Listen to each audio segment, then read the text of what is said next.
Bienvenidos al segundo episodio del podcast La Madera que nos une. El tema de hoy es el cambio, la transformación y cómo no siempre son procesos fáciles. Nuestro invitado de hoy tiene 28 años dentro de la empresa. Con ustedes, Byron Solano. Hola Byron, bienvenido. Buenas tardes Isabel, muchísimas gracias por la invitación.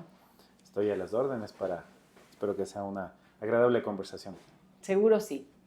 Quisiera que comiences, por favor, contándome cómo llegaste a Aglomerados Cotopaxi y un poco cuál ha sido ese largo viaje que has tenido hasta llegar al Centro de Soporte Corporativo. Es una pregunta muy interesante y tal vez con una respuesta bastante larga porque mi relación con Aglomerados Cotopaxi empezó a mis 17 años, cuando yo era estudiante, y Aglomerados Cotopaxi tenía un programa de becas para ir a estudiar a Chile y preparar gente de ingeniería en maderas, porque Aglomerados Cotopaxi veía la necesidad de tener especialistas en lo que es su negocio. Entonces yo postulé a esa beca, yo me la gané, yo fui como becario a Chile y una vez que me gradué regresé y empecé a trabajar en la planta allá por el año 1997. ¿Y en qué línea comenzaste? Empecé como jefe de recubrimiento, empecé en la producción. A la par en ese momento el recubrimiento manejaba la clasificación. En el año 97 estaba despegando el MDF, entonces llegué justo cuando arrancaba la producción de MDF, la clasificación, el embalaje, todo lo que era, digamos, la salida de productos de Aglomerados Cotopaxi estaba revolucionada por este crecimiento de volumen. Y el recubrimiento era el que recibía toda esa ola de nuevo volumen y nueva producción y pruebas, etcétera, etcétera, etcétera. Entonces, una época muy interesante donde Cotopaxi había dado un salto y pues con mis compañeros y con el liderazgo en ese momento de Patricio Argudo estábamos enfrentando este desafío en ese momento. O sea, que entraste ya en una época donde había mucho cambio. Había muchísimo cambio porque el aglomerado, el lijado, digamos, ya estaba establecido también el inicio del aserradero, o como empezó el aserradero, que ya había sido un cambio. Entonces el MDF, el montaje de la línea de MDF y el inicio de la producción ya era un cambio relevante para lo que era Aglomerados Cotopaxi en esa época, porque éramos la primera empresa en toda la parte norte de Latinoamérica que producía MDF. Entonces rápidamente te cuento, después del recubrimiento me pidieron que me haga cargo de servicios motrices del caldero Vinque. ¿Por qué me pidieron eso? Porque el caldero Vinque era una máquina que había dado problemas y que no estaba logrando acompañar que el MDF despegue a su total capacidad. Entonces necesitaban que la producción de energía sea consistente para que eso funcione mejor.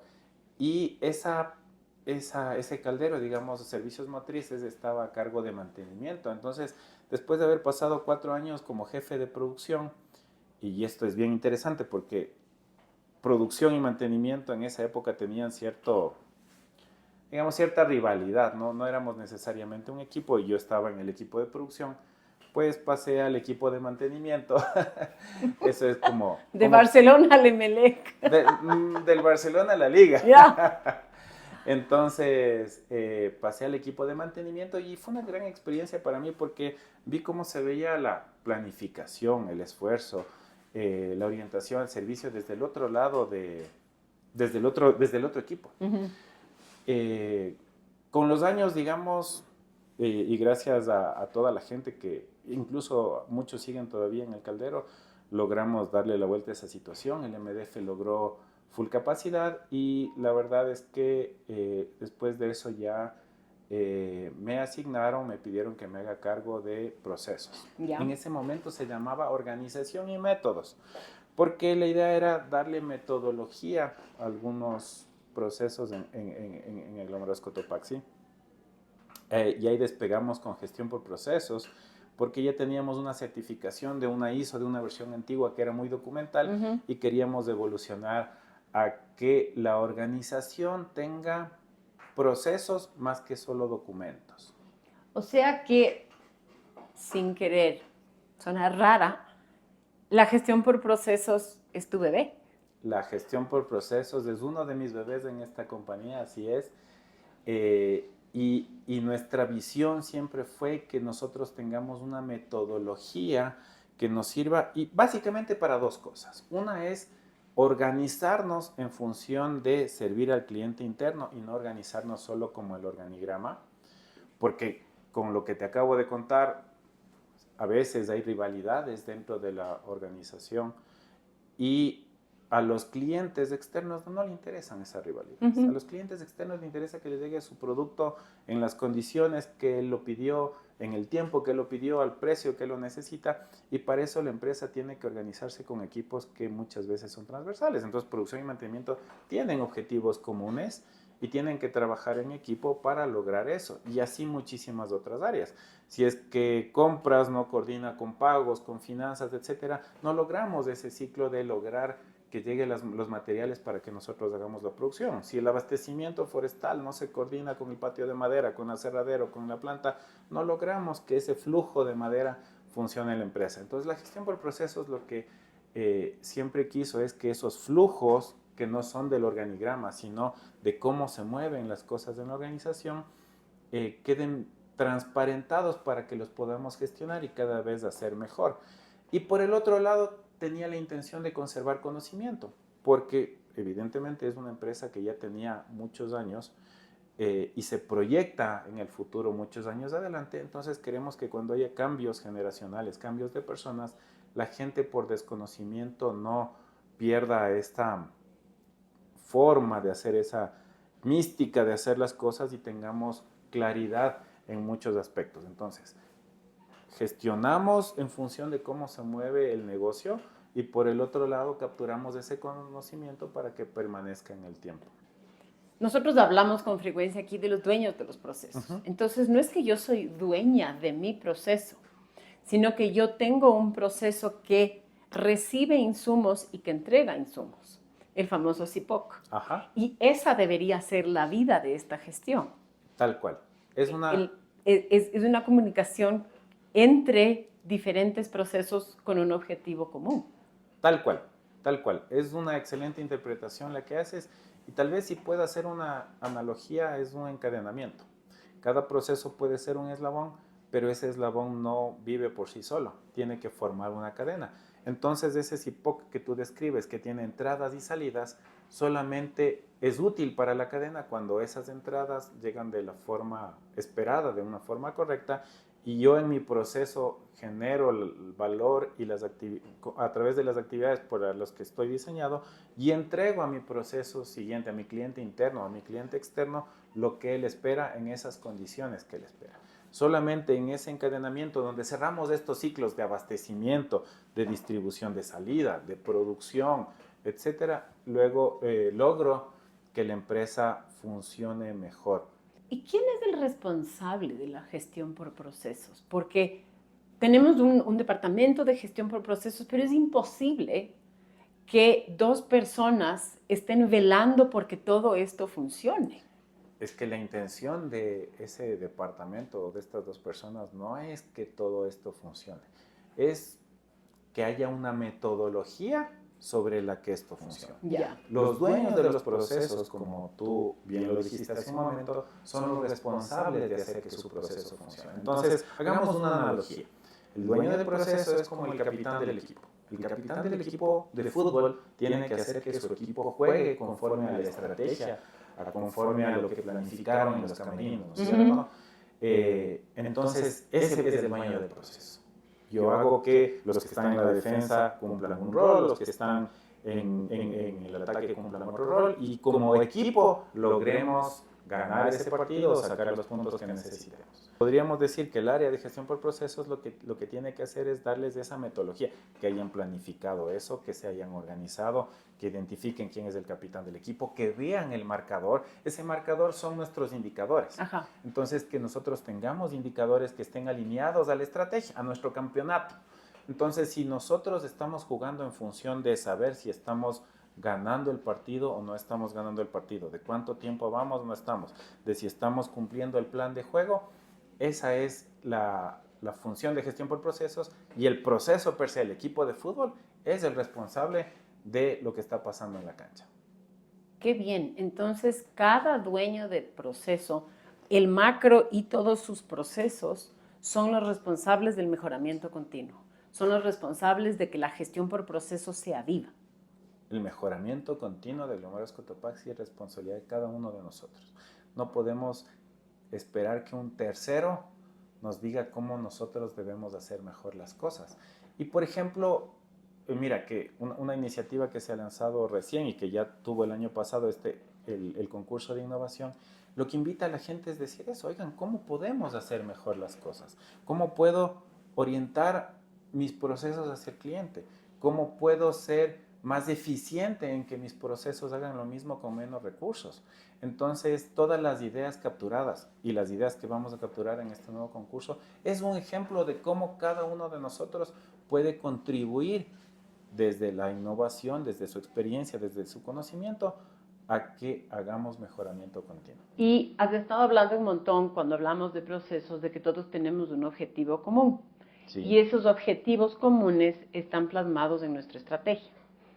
Y hemos hablado, tal vez últimamente un poco más, de que tenemos una estrategia súper ambiciosa. Queremos hacer productos de valor agregado. Queremos aumentar la rentabilidad. Queremos bajar el nivel de endeudamiento. Pero todo con unos procesos y con una estructura que ya están dados. ¿Cómo vamos a lograr todo esto si seguimos haciendo lo mismo? Porque justamente tenemos que cuestionarnos si seguimos haciendo lo mismo es lo correcto. Y creo que casi con tu pregunta me das el paso a la respuesta. Tal vez ese cuestionamiento o ese pensar cómo nos organizamos para conseguir los nuevos resultados es el tema central de cómo debemos cada uno de nosotros enfrentar esta estrategia. Sí, con la capacidad que estoy ya bastante ocupada, ¿no es cierto? Casi al límite, tengo que lograr más rentabilidad, entonces, ¿cómo lo puedo hacer? Y nuestra estrategia lo que nos dice es, oye, entonces, démosle preferencia para vender productos de valor agregado, porque con eso tenemos más precio, con eso podemos acceder a diferentes mercados. ¿Cómo podemos generar más rentabilidad? Trabajando en los costos. ¿Cómo puedo yo tener un producto de un excelente nivel de calidad como tiene Aglomerados Cotopaxi, pero con más eficiencia, con menos insumos, con otros insumos? ¿Cómo me puedo cuestionar ese tipo de cosas para que yo pueda decir, puedo tener esta capacidad, pero con más rentabilidad? Entonces, ese cuestionamiento direccionado, organizado dentro de los procesos, coordinado con el líder de ese proceso, orquestado con los gerentes, es el que nos tiene que llevar a cuestionarnos algunas cosas y tal vez encontramos formas de hacerlo diferente que nos permitan bajar el endeudamiento a través de haber obtenido más rentabilidad y a través de tener productos de valor agregado que nos den otro nivel. Bueno, como ustedes pueden ver, 28 años no pasan en vano. Aquí hay gran cantidad de experiencia. Yo tal vez solo quisiera hacerte una pregunta final. Cuando tú te movías transversalmente dentro de la organización de una jefatura a otra, versus los movimientos verticales que luego también hiciste, ¿qué retos enfrentabas y qué aprendías? Muchos retos, porque, claro, yo me formé, digamos, como ingeniería relacionada con producción y específicamente con nuestra industria, que es la madera. Y después, en el mismo Aglomerados Cotopaxi, después de procesos, se unió tecnología con procesos. Y yo de tecnología solo sabía usar mi computadora a nivel de usuario. Y luego pasé a Edimca, y en Edimca me hice cargo de la logística, y luego me hice cargo de los negocios, y luego me hice cargo de las operaciones, y luego regreso al centro de soporte corporativo, donde ya veo todas las empresas. Entonces, han sido cambios fuertes, digamos, que no necesariamente estaban relacionados con mi formación profesional. Entonces, el primer desafío yo creo que tiene que ver con, primero, flexibilidad para aceptar retos diferentes. Segundo, con una capacidad de aprendizaje, porque creo que hay que tener la humildad de reconocer que uno no sabe todo y hay que estudiar, hay que aprender de los equipos, de la gente que ya está, hay que leer, hay que entender cómo funcionan otras áreas del negocio para aportar al core, al negocio principal. Y eso implica un desafío, implica una incomodidad. Eso no se hace no se hace gratis. Eso implica, digamos, noches de lectura o a veces madrugadas de lectura, tiempo dedicado a otras cosas, también cometer errores, porque no todo sale perfecto y a veces uno también aprende de los errores. Entonces, el crecimiento implica un nivel de esfuerzo, implica que uno también tiene que tener la capacidad de reflexionar y entender que cuando comete errores, aprender de ellos, cómo superarlos. Y este tema que estamos hablando de mejoramiento de los procesos, lo tenemos que aplicar también a nosotros mismos. Cómo yo a partir de lo que he aprendido, a partir de lo que sé, logro que este proceso, logro que lo que yo estoy haciendo ahora contribuya al negocio. Excelente. Te agradezco mucho, Byron. Ha sido una conversación enriquecedora. Creo que todos los que podamos ver esto más adelante vamos a aprender de ti. Me encanta que hayas dicho lo de las puertas abiertas, porque yo les voy a invitar a todos los que quieren saber más de Byron a que vayan a pasar por esa puerta y a conversar con él. Hay mucha sabiduría y creo que se la debe aprovechar. Les agradezco a todos los que están viendo los videos. Pasen la voz. Conocernos más personalmente nos enriquece y nos acerca más como familia Cotopaxi. Gracias. Gracias a ti, Isabel, muchísimas gracias. Y como dijiste, bienvenidos al que quiera conversar conmigo o yo le pueda contribuir con alguna experiencia o con alguna opinión, siempre va a encontrar la disponibilidad en mí.